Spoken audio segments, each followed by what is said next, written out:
Esse é o quadro Nós Comunica. Conteúdos essenciais com base na ciência, em poucos minutos para ouvir sempre que quiser. Produzidos pelas nutricionistas criadoras de conteúdo do Nós a Nutrição. Quer saber mais sobre elas ou sugerir um assunto que você quer ouvir por aqui? Segue a gente nas redes sociais. Nosso @ é Nós a Nutrição, nós com Z em todas elas. Comenta por lá e bora pro episódio.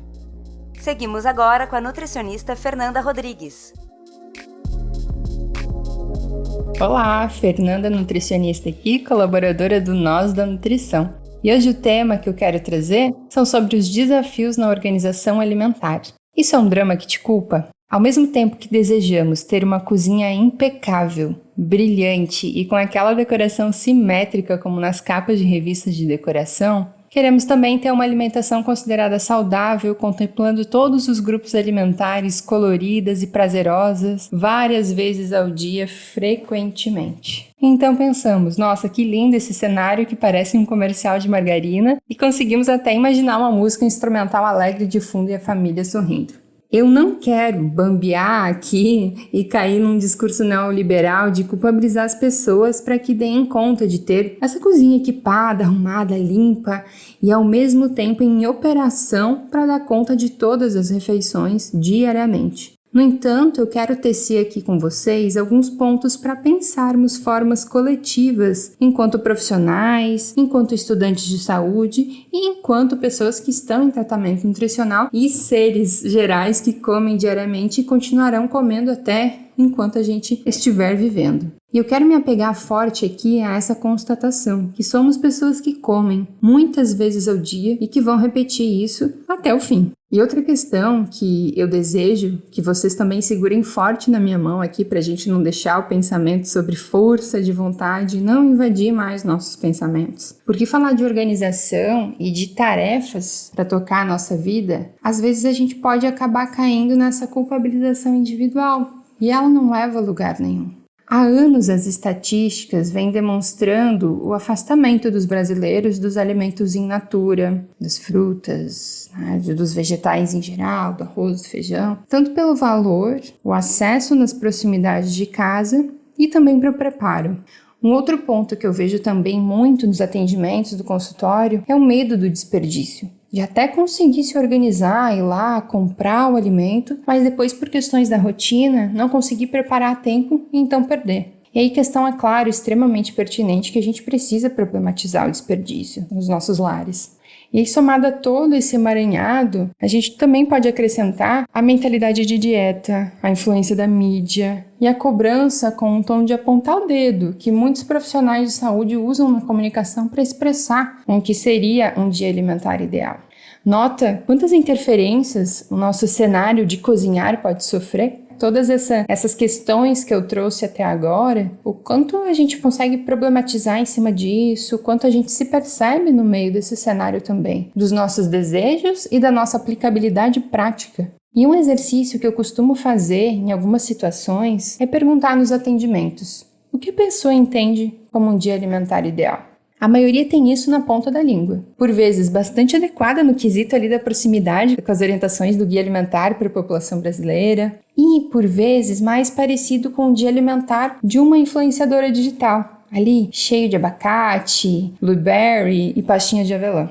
Por essas e por outras, que orientações alimentares pontuais, sem construção conjunta, não vão tornar o acesso ao cozinhar facilitado e sustentável. Em meu ponto de vista, precisamos compreender inicialmente o que temos como conhecimento alimentar até então e o que conseguimos acessar e o que damos conta de fazer de acordo com as nossas habilidades. Então, dietas prontas, cardápios prontos, temos a tendência de ter muita dificuldade de seguir, porque a gente não consegue expressar ali, no meio desse papel, no meio dessa orientação fixa, toda a problemática e toda a dinâmica que está em volta do acesso e do preparo desse alimento. É importante lembrar que os alimentos processados, eles surgiram com um discurso muito tentador de aumentar o sabor, a variedade alimentar, reduzir o tempo de cozinha para as pessoas aproveitarem mais a vida com a família, só que hoje estão custando caro para a nossa saúde e para o nosso planeta. Agora, a gente sair de um discurso que defende uma lasanha congelada e migrar para o extremo oposto, que seria resgatar a cultura alimentar, as receitas de família e romantizar o preparo dos alimentos, também pode ser bem perigoso. Caímos novamente no discurso individual e na culpabilização. Em uma década atrás, o status era apertar o botão do micro-ondas e assar uma lasanha. E um tempo depois, demonizar todos esses ultraprocessados e dizer para a pessoa que ela precisa ir lá, colocar o avental dela e abrir o livro de receitas da Dona Benta e passar a dar conta da sua alimentação do zero. E por que eu me refiro como perigoso e de um extremo, ou lá de abrir o pacote da comida congelada e pôr o avental, e abrir o livro de receitas, então qual desses extremos? Porque se a pessoa percebe que o cozinhar suas refeições é algo muito difícil, ainda mais para se sentir em uma situação de muita cobrança, para performar ali no prato, para preencher todos os quesitos de uma vez do que seria um dia alimentar ideal, ela pode sentir muitas vezes que não vai conseguir desenvolver essa habilidade, já que parece tão distante e pode apenas enxergar o outro extremo, o do alimento processado ali, ultraprocessado, como uma solução. Então, enquanto pessoas que comem, precisamos pensar em formas de valorizar os nossos passos na cozinha.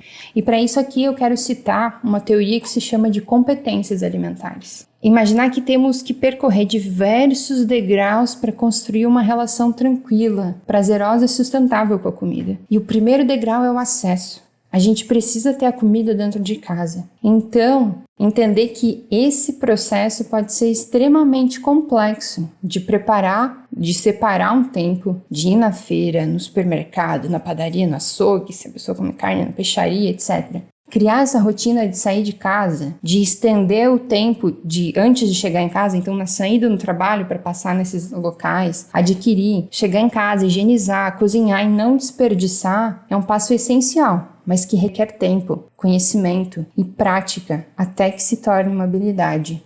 Então, enquanto nutricionistas, estudantes de nutrição e pessoas que buscam tratamentos nutricionais, é importante que a gente saiba que é papel do profissional também considerar toda essa dinâmica, toda essa complexidade e auxiliar no desenvolvimento dessa habilidade, a pensar nisso também, né? E não só de prescrever o que, como e quanto comer. Então, isso tudo é reconhecer que a cozinha, que o cozinhar é um trabalho. Ele pode ser romântico, agradável e um hobby, um lazer para algumas pessoas. Mas para outras, é uma tarefa dura e não reconhecida, não valorizada, sobretudo para as mulheres.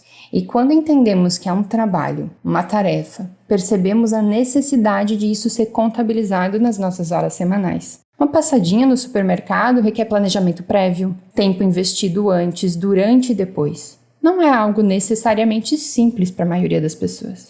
E ao compreendermos que isso se trata de um trabalho e desmistificar que é uma tarefa corriqueira, a gente pode conseguir valorizar nossos passos e pequenos avanços sem cair no extremismo de recorrer frequentemente aos deliveries, aos aplicativos de pedido de comida, ao consumo excessivo de ultraprocessados, que oneram nossos gastos e a saúde do nosso planeta, aí com tanto lixo que acaba sendo gerado.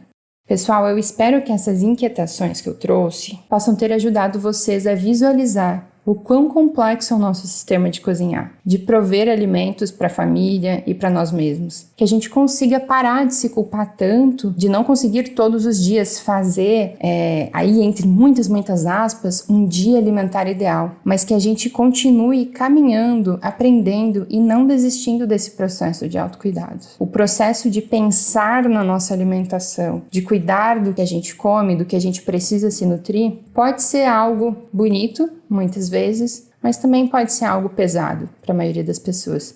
E como que a gente se acolhe nesse processo? Como que a gente entende que a vida é esse balanço, que às vezes vai estar tudo bem, eu vou estar cozinhando, vou estar ali com as minhas habilidades, mas de repente emocionalmente acontece alguma coisa comigo, ou alguma coisa que muda na minha dinâmica, na minha rotina. Não podemos mais ter aquela expectativa de voltar para aquele momento em que a gente esteve cozinhando super bem, conseguindo dar conta de tudo, porque nossa rotina mudou. E a gente vai precisar se reinventar. Algumas vezes a gente vai precisar pedir ajuda, mas o importante é não se abandonar nesse processo. é não jogar toalha, né? Se eu não estou conseguindo todos os dias abrir lá o livro de receitas, colocar meu avental e fazer a comida do zero, eu não preciso necessariamente ir lá e correr para o macarrão instantâneo, né? Por causa disso, por causa que eu não consegui fazer ali a comida do zero e contemplar ali todos os grupos alimentares de uma vez no meu prato. Qual é o caminho do meio que a gente pode construir? Qual é o caminho de transição para que eu não caia em ultraprocessados o tempo todo e para que a gente não se sinta culpada também por isso? Esse era um pontapé inicial nesse assunto sobre toda a complexidade do cozinhar e para a gente parar de se culpar por isso, parar de culpar as pessoas que a gente atende por isso, né? Então, assim, queria tecer essa inquietação, colocar essa pulguinha atrás da orelha, acender esse foguinho aqui dentro da gente para pensar mais com crítica sobre o nosso processo alimentar, sobre o nosso processo de cozinhar e tudo que envolve isso, certo? A ideia não era trazer soluções, né? Mas trazer essa inquietação, de a gente pensar com crítica sobre por que a gente anda se culpando e toda essa questão que envolve. E se você quer contribuir, pedir, solicitar para nossa equipe de colaboradoras mais assuntos, comenta nas nossas redes sociais, manda um direct ou nos comentários dos nossos posts, a gente vai adorar saber a sua opinião. E se você quer ajudar o nosso podcast, criado com tanta dedicação, carinho e trabalho, segue a gente no Spotify, classifica a gente dando estrelinhas, compartilha e nos siga também nas redes sociais no @nozdanutrição com Z. Muito obrigada, espero demais que possa ter ajudado vocês a pensar mais nesse assunto e nos vemos numa próxima. Um abraço. É isso aí, pessoal. Vocês ficaram com mais um Nós Comunica. Se vocês querem entrar em contato conosco, vocês nos encontram em todas as redes sociais por @nozdanutrição, nós com Z, ou vocês podem mandar um e-mail para contato@nozdanutrição.com.br. Vocês podem falar conosco ou falar com as Nutris colaboradoras que estão produzindo esse conteúdo sensacional. Abraço, tchau, tchau.